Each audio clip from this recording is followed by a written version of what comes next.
Hey everybody, welcome to my Facebook Live video. Today we are going to do something that what was I going to say? Oh yeah, I'm going to answer some questions for you guys. Totally got off the train of thought there. First, before we get into questions, I'm actually going to cover our topic because this is a topic that has come up a few times over the last few weeks, and I'm like, okay, I think I need to answer this question on Facebook Live. But you guys will have an opportunity to ask me questions, and if you would like to ask me a question about your life, whether it's a specific situation you're dealing with, and you want to know what I think, what I feel, what I sense about that. If you want to ask me about some advice, like what's going on and what you can do to maybe improve things in your life. If you want to ask me questions about intuition and building your own intuition, go ahead and feel free to type those questions in the comments section below. And I will get to those at some point during this video. So, hey, Patrick, it's good to see you. Let me actually make your bigger. There we go. It's good to see you, Patrick. So guys, if you have a question, go ahead and put it in the comment section below. Most of the questions have to be about like spirituality, or they can be about a life situation that you want to ask my opinion on. If you want some advice on developing your own intuition, this is a great place to do it. Go ahead and type them in, and I will get to them at some point in a little while after I finish talking about my topic for today. So let me see, a few more of you coming in too. Let's see, I've got Brenda. Hi, Brenda. Welcome, welcome. Okay, so FYI, guys. Oh, I got Joanne. Hi, Joanne. It's good to see you. Welcome, welcome. If you guys do ask a question, be mindful that your questions are public. So if you ask something about anybody else, make sure that you are mindful and that you're aware of what you're asking, because you don't want to get in trouble with other people. But I'm open and receptive. Remember, I am not a licensed medical doctor, attorney, law enforcement official. So for questions pertaining to those, you might want to ask someone who has a license or who has the ability to do that. But I will give you my impressions and anything that I can help you with. Okay, so I've got Lewis. Hello, Lewis. Welcome, welcome.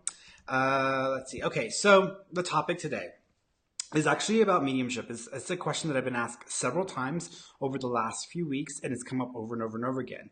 And it's basically people who have lost someone, and they feel as if their loved ones in spirit either do not care about what they're dealing with here, or they feel very much of a disconnect between we here in the physical world, and what their loved ones in spirit are feeling. And so many times, after someone passes away, people tend to have more experiences regarding their loved one, whether they'll have visitations, they may have dreams, they may have things happening at home, little things, whether there's sounds going off or electricity is being messed with. I mean, there's little things that happen after someone passes away, and usually it happens right after someone passes away because that person is still somewhat connected to the physical environment, so they have more control, or they have more of an influence or effect.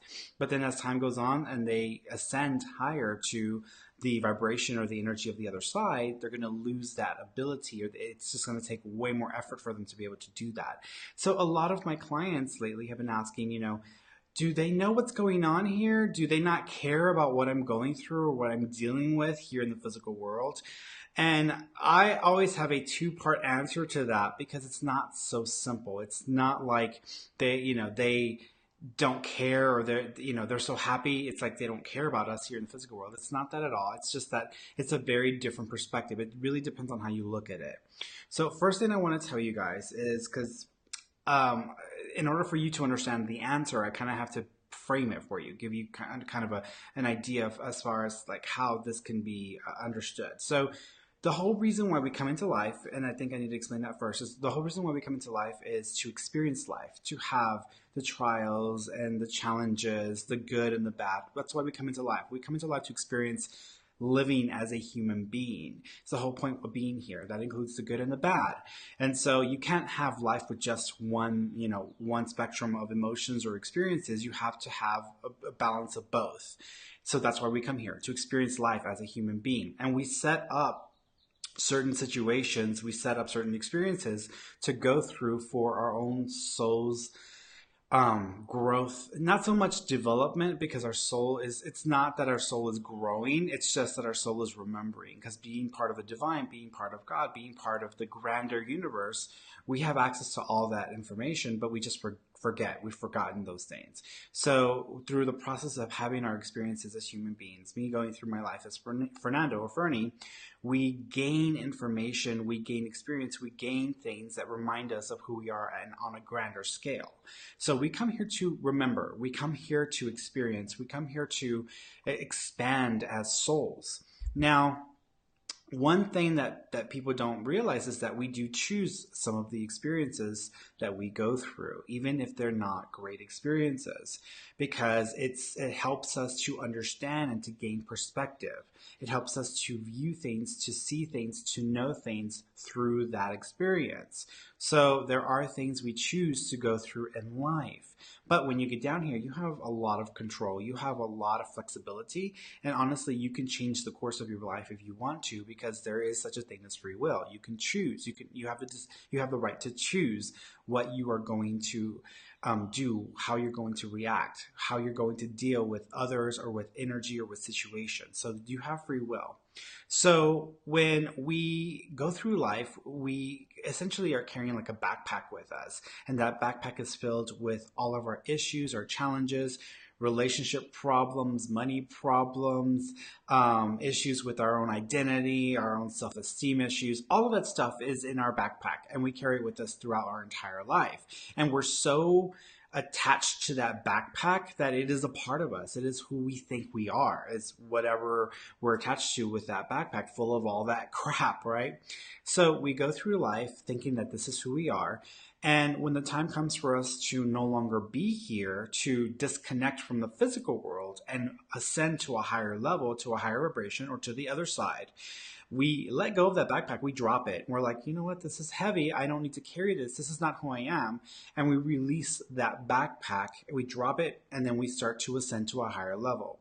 Through the process of ascension, through the process of reorientation to our true home on the other side, through the process of remembering who we truly are at the core, we no longer feel so attached to our issues here. We no longer feel so consumed by our problems here, because they are, in fact, human issues. They are human problems. So when you have a loved one who passes away, they are going through that ascension process. They are going higher and higher, and they are elevating in not only energy but perspective. So some of the things that they may have had issues with before, they may no longer have issues, because they understand everything that has to do with that, not just what they were holding on to in life. So they do have a broader perspective. They can see the past, they can see the present, they can see the future. I mean, you have no idea how often during a session, a spirit that connects to their loved ones here, who I'm channeling, will say that they were able to go back and view something that they totally forgot about, or that they wanted to know or have clarity on, or that they know what's coming up, and they've made predictions for their clients here in physical world. So they are aware of a lot more. They have a lot more understanding, and they have a grander perspective. So when we here in the physical world are going through our like, oh, I'm having all these money issues. I can't pay my bills. They left and I don't have enough money to pay for everything. And don't they understand that they left a big old hole here and blah, blah, blah, blah, blah. Those issues only pertain to us. The way I equate it is, if you were in a swimming pool and you don't exactly know how to swim very well, you're in the pool and you're like struggling. You're like, oh my gosh, oh my gosh, oh my gosh. I'm going to drown. I'm going to drown. I'm going to end. I'm going to die. Something is wrong. Something is wrong. So you're struggling to swim, and then you throw all these issues, and this backpack weighs you down. It makes it harder for you to keep yourself afloat, to keep up with everything. Our loved ones in spirit, it's like they're hanging out on the side of the pool, just like sunbathing, and they're just chilling. And we're like, why don't you help me? Why don't you help me? Why don't you help me? And what they know that we don't know is that if we do, in fact, first of all, it's a kiddie pool, so it's not that deep. But we think that it's that deep because we're caught up in it. We're in the water. We're like, we can't see below. But they know that first of all, it's not that deep. So we're not going to completely disappear and turn to nothing. And the second thing is the rule of the game is, if we do sink and we don't make it, it's not like we end. We just simply come out of the pool and we hang out with them. And so there's no real end. It's just, okay, we're stuck in this issues. We've got all these problems going on. If we don't make it through, we don't survive, then we simply get out of the pool and we just sit on the sidelines. And so our loved ones are on the sidelines and we're in the pool. We're stuck in trying to keep up with all of our responsibilities, all of our obligations, are just trying to survive is what we're trying to keep up with. And they're on the sidelines watching us and looking at us from a different perspective. They don't have the same issues. They're not in the water with us. They aren't, struggling with the same issues. They don't have that backpack anymore. So when we're asking them for help, they will try to give us some assistance within their capacity to help, meaning that they can't go in and fix our problems for us. That's not allowed. It's our life to live, not theirs. So we have to deal with our own issues. They aren't allowed to go and miraculously make things 100% better, but they can at least try to give us some support and some understanding and hopefully some perspective so that we know that we're going to be just fine. And so their biggest mission is first to let us know that they haven't gone away, that they still exist and they love us, that they are supporting us and they're here for us, and trying to help us to heal through issues that we may have had. And so that's the biggest thing that they want to help us with. And so if they can help us, they will. But there's a rule that they can't really interfere and change the course of our life, because we have to live our lives. We're here to live our life. It's like someone who's supposed to take a test and someone saying, well, I'm not going to let them take the test. Well, the whole point of you coming to the school was to take this one test, and you're asking somebody to come in and step in and keep you from taking that test. What's the logic in that? So they cannot interfere. They cannot interfere with the course of our lives. They can only give us a guiding hand and maybe give us some support and some understanding and perspective, but that's pretty much all they can do. So when you ask, why do they not care about me? Why don't they? Because they are on a different level. They experience things from a different perspective. They understand things from a different place than we do. And we are asking that they come to the physical world and understand our issues here, but they're not. They don't have to, because they're in spirit form. They're seeing a broader perspective. They have a much grander view of what is going on in the whole story of life with all of humanity, with our individual lives as well. So they see things from a different perspective. So they're not going to relate to our issues here, because they are in a place where they can have a broader perspective and are not stuck with those issues. So when people ask, do they not care about me? Of course they care about you. Of course they love you and they want you to be happy, but they're not going to interfere with the reason why we came here. And they can't come in and fix our problems, because they've lived their life. They've had the opportunity to be here and help us with our problems from the inside of the game. They are no longer a part of that game, but they still exist. We are, though. So we have to deal with our issues in the way we're going to deal with our issues. So that's the difference. So it's not that they cannot help us. It's just that they are limited in what they can and cannot do for us. And not only that, but they also understand things from a different perspective. So they're not going to relate to the issue in the way we are. And it's a very human issue that they no longer have to worry about. Now, when I do a mediumship session, the most interesting thing that happens is sometimes when spirits come through, they temporarily put that backpack back on, because that information exists still. Those issues, that life, all of the stuff that was associated with that person's life still exist. And that backpack still exists. It's in a library somewhere. You want to call it the Akashic Records. That's what it is. It's the Akashic Records. It's this big library. It's God's memory.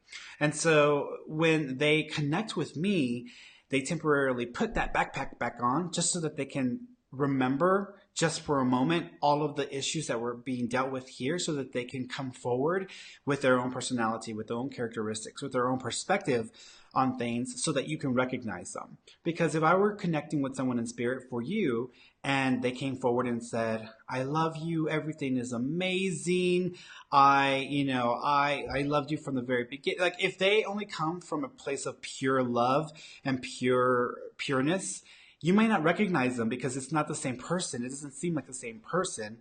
It seems like a different person. And so when they begin to connect through me to you guys, they will assume some of their old characteristics, some of that old personality with some of the same issues temporarily, and just for a few moments, just so that they can relate, just for a moment, just to connect, so that they can show up for you in the way that you need them to. So you can recognize them, so that you know that this is actually them. And then through the course of the reading, they actually start to go back closer to where they vibrationally exist, where they energetically exist. And then they will start to show their purity and what's changed and what's not. So that happens all the time in a mediumship session. Someone, when they come forward, they first show up as themselves, as how you remember them, with all of the issues, all of the quirks. And then through the course of the session, they start to reveal how much has changed or what has changed or what they're working on or whatever. So that happens a lot. So they do love us. They do care about us. They are not allowed to interfere and fix our problems for us. We have to live our lives. That's the whole reason why we're here. They can help to guide us or give us some clarity or maybe even perspective. But even then, they still can't change our lives for us. We are here for that reason. So when you ask, do they love us? Do they not care about my issues? Do they kind of just like abandon me here? They don't care to fix my issues. Those are your issues. That's not their issues. They may understand it, they may get it, but they see it from a different place and a different perspective. And you cannot expect them to try to fix things for us because we're here stuck in the middle of it. Okay. All right, guys. So let us go over to your questions. If you guys ask mediumship questions, I might try to answer them for you. Usually that requires a one-on-one where we have to talk back and forth because I may say some things that you cannot validate in the moment. And I want you to be able to validate that. So if I'm just saying this is what they're talking about and then that's it, like that's the end of the conversation. You're not going to be able to communicate back and say yes, yes, yes, or no, I don't understand, so that I can clarify further. Okay, so let's go over to okay, so let's go over to Brenda's question here. What can I do to improve my life, please? Okay, Brenda, so there's two things that I think you can work on, like specifically you, that might help you. First of all, I think you care a lot about what other people feel and think about you and your life and your choices.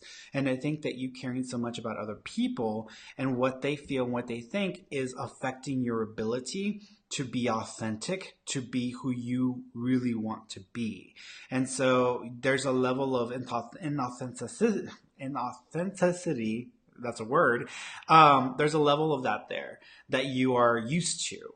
And so you're trying really hard for others to see you a certain way, or for you to make others happy, or for you to satisfy others' needs in a way that is essentially neglecting yourself.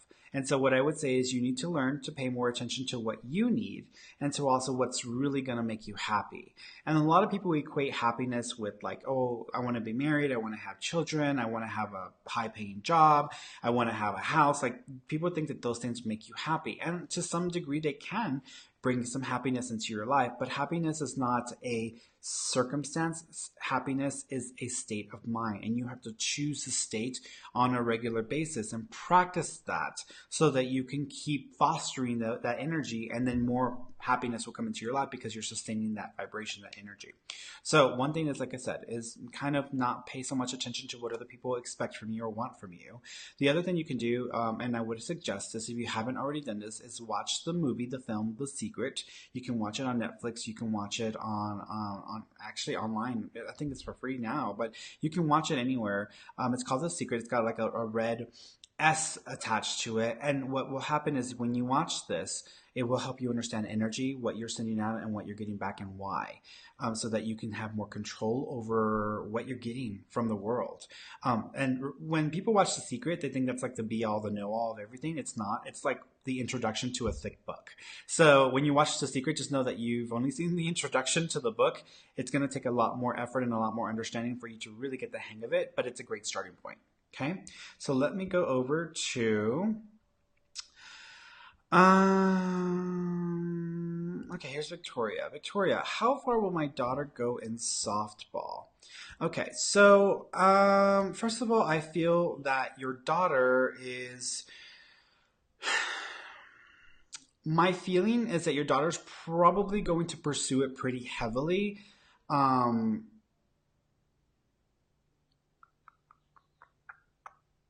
For another 4 or 5 years. I'm going to say 6. For another 5 or 6 years. I think your daughter's going to pursue it pretty heavily for the next 5 or 6 years. And then I think your daughter changes. I think that as people evolve, as people grow, they change. It doesn't mean it's a bad thing, but I think that your daughter may start to like pull away from it because there are going to be other things that she's more focused on or that have more of an effect in her life, and the sport just doesn't seem to be having the same effect it did before. I still would push for involvement in the sport because I think it's a great way to build a team, to have team interactions so that you can build community and you can learn to trust others and so they trust you. So it's a great team building thing. And I think a lot of people these days should have a team experience in their lives so that they can start to feel like they're part of a community that cares about them and that wants to work with them to accomplish a goal.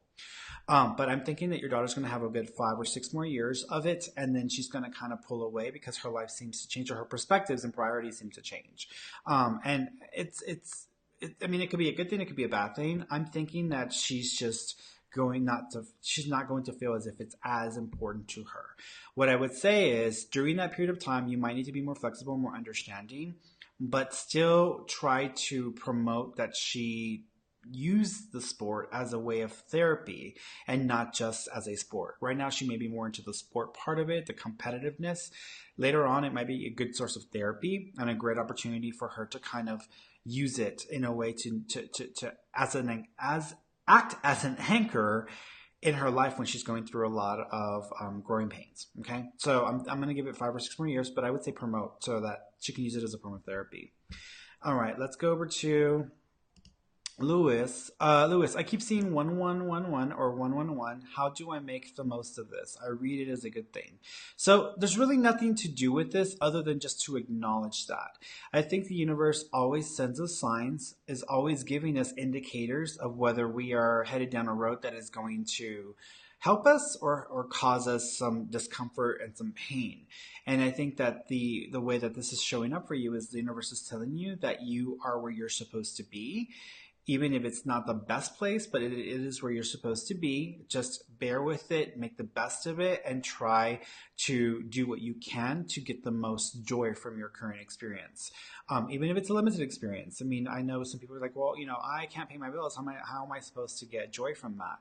You go to a third world country, those people live in huts. They live in like 10 houses and they have absolutely nothing. And they're probably some of the most happiest people you'll ever meet because they don't have as many things to worry about, and they understand that there's a level of acceptance. This is what it is. I cannot change it. I cannot get more from this. So I'm just going to make the best from it. And then they will find reasons to celebrate or find reasons to get some joy from their experience, because living in sorrow, living in pain is not natural for us as humans. And it's difficult for us. So what I would say is it's just the universe giving you a sign, letting you know, hey, heads up, you're where you're supposed to be right now. Things are working out as they should. Make the best of it and just go with the flow. And I think that's what you need to know. Okay, so let's go over.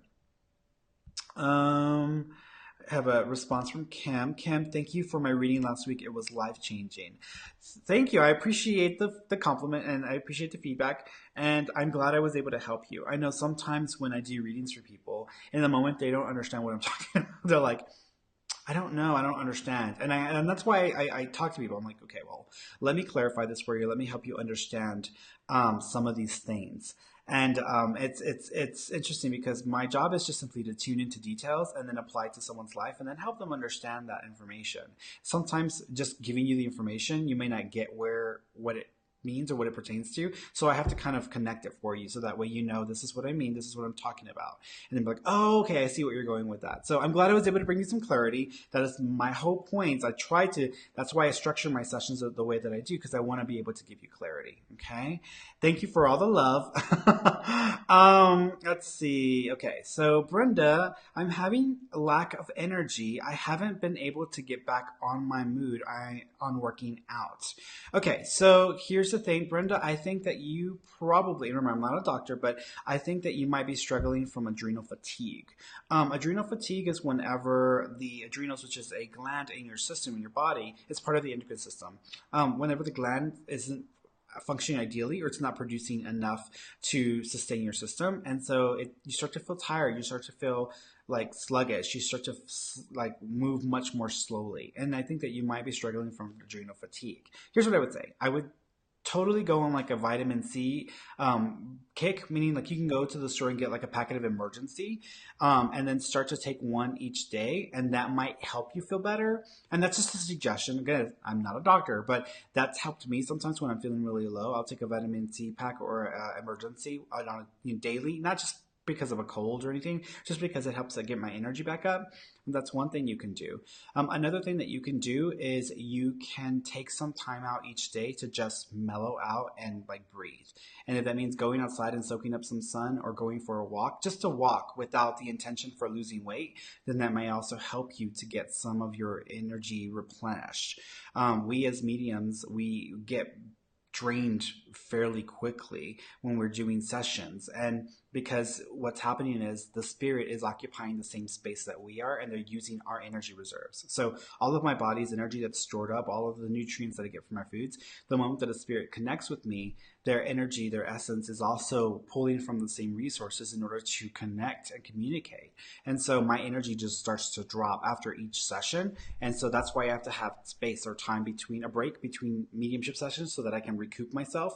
But also I can only do like 2 a day, maybe 3 at the most before it really starts to hit me heavy, and then I completely crash. So, in order for me to get my energy back after a heavy day of readings and mediumship, I have to go for a walk, or I have to like go lay on the couch for a while and just kind of recoup my energy so that I can have like the rest of my day. So that's a great suggestion that I would make for you.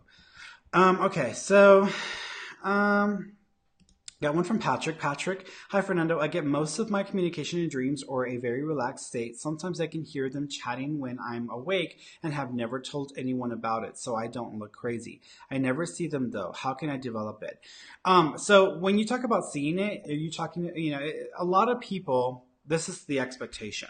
A lot of people have this expectation that you're supposed to see spirits. No, that's really not a regular thing. Now, when people are younger, when they're going through hormonal changes, when they have a lot of psychic energy, but they're not utilizing it, you might see things from time to time. But usually when you connect with spirits and you're communicating or receiving that communication, you don't really see them in front of you. When I tune into spirit, I don't see them in front of me as a physical person. I don't hear them as if they're talking in front of me. I see them as someone in my mind, as either the memory or the presence of someone in my mind. And so that's how I experience them. And then I assume that this is an actual connection. I trust it. And then I move forward with receiving the information and trying to relay that back to the person.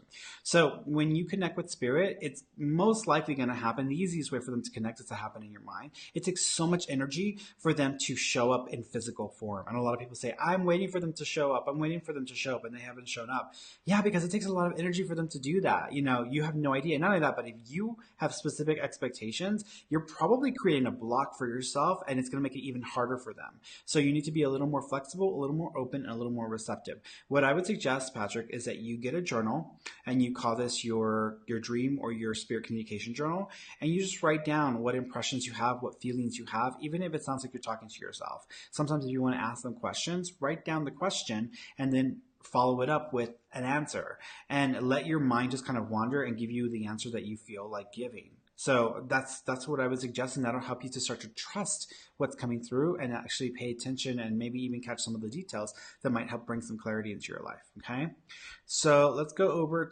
to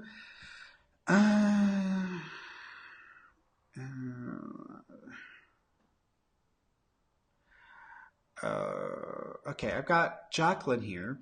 Jacqueline, good morning. Can you tell me if Joe is finally the right time for marriage? I'm not sure if you're asking me if Joe is the right person to marry, or if you were actually trying to say now. Actually, you know what? That is what you're trying to say. Good morning. Can you tell me if now is finally the right time for marriage? I think that's what you're asking me. So my feeling is, first of all, I can't tell you what to do. You have to live your life. You have to make your own decisions and deal with the consequences of those decisions. I'm not going to tell you, hey, you should go do this, and then it totally blows up in your face and you're like, Ferny, you told me to do this. So I'm not going to do that. You need to make your own decisions and live with the consequences. Now, I will tell you what I see happening. I am not seeing marriage right now. I actually feel like there may be a connection or a opportunity for marriage probably around September or October, or I'm sorry, opportunity for a commitment or an agreement about marriage is September, October of this year. I'm not seeing marriage till early 2020. So you might not actually see marriage or have the experience of marriage until maybe 2020, like February 2020, which is not that far from now. But that makes sense because you might have to plan and do all this stuff anyway. So, but I would say 2020, February 2020 is when I see some sort of marriage related event happening. But there may be the opportunity for like an agreement or something around like the September October timeframe of this year. Okay. Uh, okay. Let's see. Joanne, how do I improve? Let me get bigger. There we go. How do I improve my intuition? Okay, so number one is take my class because my class will help you understand that. And you can go to my website, www.fernandomarron.com. It's right there. Go to my website and take my class. Just scroll down to the Udemy course. It's like a 2.5 hour course, and you can do it at any time. You can take breaks. You don't have to take the solid 2 hours. It's like dirt cheap, and you can learn the basics for how intuition works, how psychic ability works, how you can use it, and what to do to practice it. So I teach you those basics so that you can start to utilize your ability more and more and more, because your ability is not going to just all of a sudden turn on and all of a sudden you're psychic. Like that happens every now and then when someone, if they're struck by electricity or whatever, but even then they have to learn how to control and how to utilize it. So you're going to have to learn how to control and utilize it, but you first have to learn how to understand it, because there's a lot there that people, when they're trying to develop psychically, they open the door and they start trying to use it, and all these other experiences start to happen and they have no idea what's going on, and they're caught off guard, and then they start to go into fear-based mentality, and then it becomes a big old mess for them. So I want to teach you the foundation, the basics, how you need to what happens when you start to develop psychically, what experiences you may have, what phenomena there are, and that way when you start to experience things, you have a better understanding. You're not in fear, you're not afraid anymore, and then also you can start to utilize your ability through strategic processes and methods that I include in the class. So take my class, that'll be the best way. But if you're not going to take the class, the only way that I can suggest is practice. Practice tuning in just by taking a moment, closing your eyes, or quieting your mind through meditation or through a physical therapeutic activity that makes you feel that way. And then just tune into the target or to the answer. Like, what's the answer to this question? And then let yourself like zone in, tune in, and then whatever you get is whatever you get. Okay. So let's see. Michaela. Hey Ferny, I'm going to a fertility doctor today. Do you see any good news as far as getting pregnant soon? So I am seeing children. I'm going to say that. I'm already seeing children.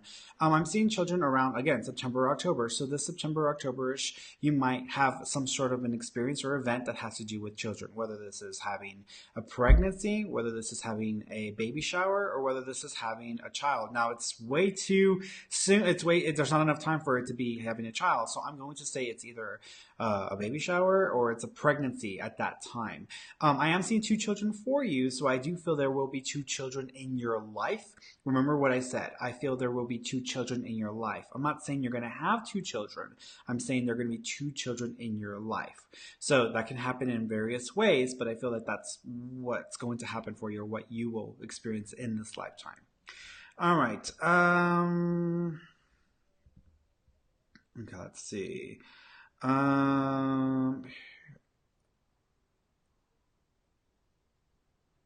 Okay, here we go. Stacy, not sure you can give me insight, but hubby got 2 hits on LinkedIn. Will either of them be beneficial to him? Okay, so my feeling is yes. I think one of them will be beneficial. The thing about it is, I feel that one of the hits. The way I feel is one of the hits may actually correspond to someone he knows or he will become familiar with. Because I feel like someone he knows, or someone that he's known or been associated with is what I meant to say. So I think that the hit is a connection through an associate or someone that he's already been involved with or been associated with.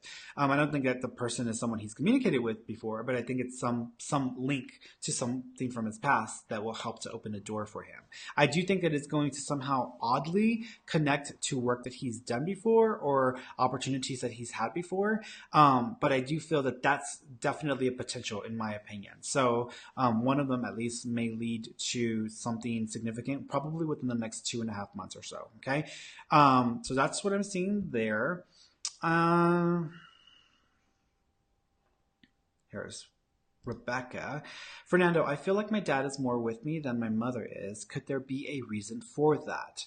Okay, so two reasons. First is some spirits just have it's easier for them to communicate or to connect than others. I found that, people who you would think would be the easiest person to come through in spirit may not actually be the easiest person. A lot of times it is the case, but sometimes I'll be surprised because someone that wasn't a big communicator in life suddenly becomes a big communicator in spirit. But usually people stick with their personality traits. That's usually the trend. So if someone was a big talker in life, they tend to come through first. And they want to chit chat away and whatever. So usually people's personalities come through. The thing about it is that once someone gets into spirit form, sometimes some spirits have more focus on others, or there will be more connections. Now, I'm not saying that your connection, that what you're saying, you're interpreting, is correct. You may actually be having them both around you at the same. You just might be having more of a feel for your father than your mother because it's easier for him to communicate. And it's like this: whenever someone passes away in spirit, which is why I tell people wait like 6 months before you go to a medium, because you want to let that person kind of get a handle of being there, because it's a very different experience from being here, and you have to learn to communicate differently. They don't communicate through words or through language. They may communicate in a dream through words or language, but usually through a medium, they communicate through thoughts, emotions, and memories. So they're using that form of communication to be able to share a message with you. So what happens is whenever you pass away, some spirits, it's a little harder for them to understand the communication process or to be able to use the communication process. So it takes a little more effort. And so for others, it's not so complicated. It's like having someone who's, let's say, 90 years old. They've never had a smartphone in their life. You suddenly give them a smartphone and ask them to text you within 2 minutes. And they're like, I don't know how to use this. It takes a little practice, for them to be able to get the hang of it. And so for some spirits, it's easier. For some spirits, not so much. Doesn't mean that your mother loves you any less. It just means that she might be having more trouble with that, or she might be not as good as communicating as the father, and the father is just happening to come around more. But I think that they're coming around equally. You're just having more of a bond, or you're sensing his energy more, because you might be more sensitive to your father than your mother. That's what I would say. All right, so Alex, how is my love life looking? Hi, Alex. It's good to see you, to talk to you again. How's your love life looking? Okay, so here's the thing. I feel that there was either an opportunity or an option to connect with somebody around the holiday season, but that didn't happen. And I feel what's going on is there's kind of a push forward. Like there's what do I call it? I feel like your time frame has been kind of pushed forward by 6 months. So my thinking is that probably around the end of July or the end of June, early July, you're going to run into someone that you used to have a connection with, or you used to have a friendship with, whether you were close or not. But you're going to run into somebody that you may have known before, and I think that's going to be an opportunity to have some sort of romantic connection. I also feel like the last time you may have encountered that person, they may have been in a relationship, and then they may be suddenly free. It's going to be kind of interesting and kind of awkward, because I almost feel it would be a friend, because I'm seeing the interaction between you two, and it almost feels like this person is not